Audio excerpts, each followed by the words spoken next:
बहुत बहुत आभार माननीय केंद्रीय मंत्री राव इंद्रजीत सिंह जी का। देव सज्जनों, आइए आप सबके करतल ध्वनि आपकी तालियों के साथ निवेदन करें प्रदेश के यशस्वी मुख्यमंत्री श्री नायब सिंह सैनी जी से कि वे इस अवसर पर अपने संबोधन के लिए पधारे और हम सब उनका स्वागत करें अपनी तालियों के साथ।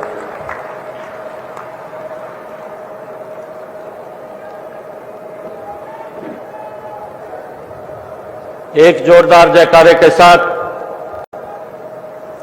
भारत माता की। भाई पीछे से भी आवाज आगे तक सुनाई देनी चाहिए और ये आवाज आपकी दुनिया के सबसे लोकप्रिय नेता भारत के यशस्वी प्रधानमंत्री नरेंद्र मोदी जी को भी सुनाई देनी चाहिए और आप ये बीसी समाज की आवाज चंडीगढ़ में भी जानी चाहिए। जोरदार जयकारे के साथ भारत माता के, भारत माता के। आज हम सबका ये परम सौभाग्य है कि भारत के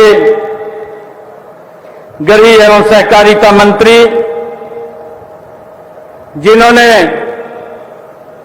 भारत की समस्याओं का एक चुटकी भर के अंदर समाधान करने का कार्य किया, चाहे वो धारा 370 है और चाहे भारतीय जनता पार्टी को विश्व की सबसे बड़ी पार्टी बनाने का श्रेय अगर किसी को जाता है, ऐसे यशस्वी नेता आदरणीय अमित शाह जी आज हम सबको उनका मार्गदर्शन मिलने वाला है।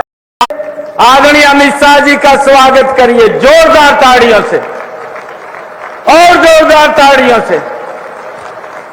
आज ओबीसी समाज के जीवन को सरल करने के लिए आज हमारे बीच में पधारे हैं। आप सबकी तरफ से, मैं हरियाणा के कोटि कोटि जन की तरफ से आज आदरणीय अमित शाह जी पिछले 18 दिनों में आज दूसरी बार हरियाणा की पवित्र भूमि के ऊपर पधारे हैं। मैं इनका आज इस बाबा जयराम दास की पवित्र भूमि यहां पधारने पर बहुत बहुत स्वागत और धन्यवाद करता हूं। मंच पर विराजमान हमारे प्रदेश के चुनावों के प्रभारी, भारत सरकार में शिक्षा मंत्री आदरणीय धर्मेंद्र प्रधान जी, हमारे भारतीय जनता पार्टी हरियाणा प्रदेश के प्रभारी सतीश पूनिया जी और हमारे सह प्रभारी सुरेंद्र नागर जी, आदरणीय राव इंद्रजीत सिंह जी, भारत सरकार में मंत्री आदरणीय कृष्ण पाल जी और सभी हमारे सांसदगण, सभी हमारे प्रदेश सरकार के मंत्रीगण, सभी हमारे विधायकगण और सभी आज ओबीसी समाज के आज जो आदरणीय अमित शाह जी हम सबको कई सौगातें यहां पर देने के लिए आए हैं। आप सबका मैं इस पवित्र भूमि पर पधारने पर बहुत बहुत स्वागत और धन्यवाद करता हूं। मुझे गर्व है कि आज इतनी बड़ी संख्या में बीसी समाज के हमारे भाई बहन मैं इस पवित्र भूमि के ऊपर देख करके भाव विभोर हो रहा हूं। ऐसा लग रहा है अपने विशाल कुटुंब के अंदर के बीच में आ गया हूं, अपने परिवार के बीच में। इस समारोह में आप सबका इतनी बड़ी संख्या में भाग लेना इस बात का प्रतीक है कि बीसी समाज हमारी नीतियों और योजनाओं में आदरणीय अमित शाह जी आपके साथ पूर्ण विश्वास करता है। हम आपके इस विश्वास को और भी मजबूत करते रहेंगे, क्योंकि भारतीय जनता पार्टी एकमात्र ऐसी पार्टी है जो पिछड़ा वर्ग समुदाय का सबसे ज्यादा ध्यान रखती है और आपको हर स्तर पर सबसे ज्यादा प्रतिनिधित्व देती है। मुझे ये बड़ा गर्व होता है आप सबके बीच में कहते हुए कि हमारे हरियाणा के 2 सांसदों को जो ओबीसी समाज से आते हैं भारत सरकार में केंद्रीय मंत्री बनाने का काम वो आपने किया है। हम आपका दिल से धन्यवाद करते हैं। इससे पहले परिवारवादी पार्टियों ने कभी भी पिछड़े दलित समुदाय को आगे बढ़ने नहीं दिया। उन्होंने कभी भी पिछड़े वर्ग को निर्णय लेने का अधिकार नहीं दिया, कभी भी आपका मान सम्मान नहीं बढ़ाया। उसकी मानसिकता पिछड़ा वर्ग एससी विरोधी रही है। परिवारवादी पार्टियों के संरक्षण में सिर्फ उनके नाते रिश्तेदार फलते फूलते रहे हैं।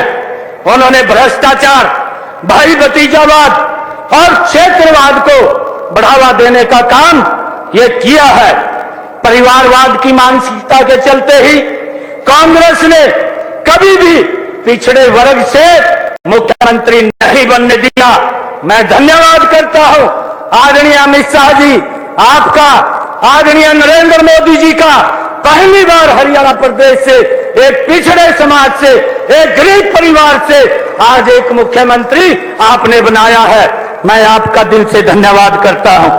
मुझे ये खुशी है कि हम जानते हैं पिछड़े समुदाय में बड़ी संख्या में हाथ से काम करने वाले हमारे कौशल युक्त भाई बहन आते हैं। हमारे मिट्टी के बर्तन बनाने वाले, जेवर गढ़ने वाले, कपड़े सिलने वाले, मूर्ति मकान आदि बनाने वाले सभी साथी पिछड़े वर्गों में ही आते हैं। आपका देश के निर्माण में बड़ा योगदान है। इसी के प्रति कृतज्ञता व्यक्त करते हुए माननीय नरेंद्र मोदी जी ने 17 सितंबर 2023 को प्रधानमंत्री विश्वकर्मा योजना उसकी शुरुआत की, जिसका लाभ हमारे ओबीसी समाज को मिल रहा है। मुझे ये खुशी है कि जब से आप लोगों ने 2014 से इस देश के ऊपर आप लोगों ने जो पिछड़े वर्ग को सम्मान दिया है, मुझे ये गर्व होता है आज पिछड़ा समाज के बीच में बताते हुए कि आदरणीय नरेंद्र मोदी जी जब ओबीसी आयोग का बिल लेकर के आए, भाइयों कांग्रेस पार्टी ने उसका विरोध किया और कांग्रेस पार्टी लगातार उस सोच के आधार के ऊपर काम करती रही कि पिछड़े को एक वोट बैंक के इस्तेमाल में किया जाए, उसको अधिकार न दिए जाए। परंतु ये अधिकार आपने ओबीसी समाज के सुरक्षित भी किए हैं और अधिकारों को देने का काम भी ओबीसी समाज को आपने किया है। मैं आपका आज इस हरियाणा की भूमि के ऊपर बहुत बहुत स्वागत करता हूं और मुझे इस बात की खुशी है कि जब से ओबीसी आयोग बना है, ओबीसी आयोग को आपने संवैधानिक शक्तियां दी हैं। आज हमारे ओबीसी समाज के बच्चों को चाहे केंद्रीय विद्यालय है, नवोदय विद्यालय है, सैनिक स्कूल है, एमबीबीएस के अंदर है, हमारे बच्चे आज उसमें एडमिशन ले रहे हैं। ये आपकी नीतियों का परिणाम है। मैं दिल से धन्यवाद करता हूं आपका। आप आज हम सब के बीच में आए हैं। जो कुछ और छोटी समस्याएं थी हमने आपके समक्ष ये प्रस्ताव रखा और आपने 1 मिनट के अंदर उस प्रस्ताव को स्वीकार करते हुए कहा कि मैं हरियाणा के अंदर अपने भाइयों के बीच में आकर के उन बातों को मैं सरल करने का काम करूंगा। आज आप यहां पर पधारे हैं, हरियाणा की इस पवित्र भूमि पर पधारे हैं। मैं पुनः हरियाणा के तरफ से आपका यहां पर आगमन पर धन्यवाद करता हूं और स्वागत करता हूं और आप सबका भी इतनी भारी संख्या में ओबीसी समाज के हमारे भाई बहन आए हैं, आप सबका भी धन्यवाद करता हूं और एक विश्वास के साथ कि जो आदरणीय अमित शाह जी आपकी सोच है, उस सोच को हम हरियाणा के जन जन तक पहुंचाने का निरंतर काम करते रहेंगे और लोगों के जीवन को सरल और सुगम बनाने का काम ये हमारी सरकार करती रहेगी। मैं आपका और आप सबका बहुत बहुत धन्यवाद और स्वागत करता हूं। इन्हीं शब्दों के साथ जय हिंद, जय भारत, जय भारत मां।